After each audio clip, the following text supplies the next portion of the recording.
Tejribehane enjamlaryny öňürmek boýunça öňde barjy kampaniýalaryň hünärmenleri bilen ilim bilim rugumyny özleri beýhitli tejribe açmak, ýurdumyň halkara ilim we bilim giňişligindäki oruny potrandyrmak maksady bilen ýokary okuw mekdebiniň wekilleri iş taparyny bolup, kampaniýalaryň öňürýäni okuw ilmi barlygy enjamlary bilen tanyş boldular hemde özleri pikir alşdylar.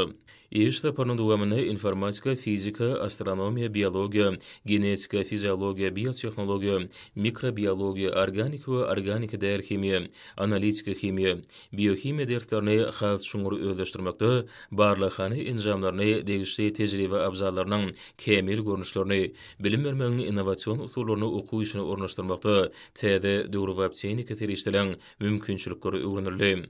Saparyň şäherlerine Germaniýa Federasiýa Respublikasynyň öňde barjy önümçilik kärhanalarynyn hünärmenleriniň gatnaşmagyna onlaýn maslahat geçirildi.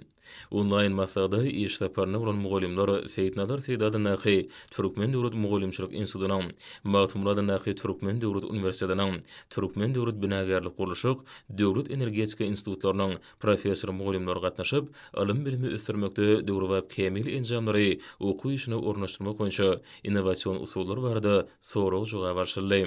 İş saparynyň netijeleri boýunça tejribeleri öwrenmek maksady bilen degişli mailnameler kesiplendi. Seýitnazar Seýdady Nahy Türkmen Döwlet Mugallimçilik Institutynyň professor mugallimleri hemde Bagtyar Talip ýaşary.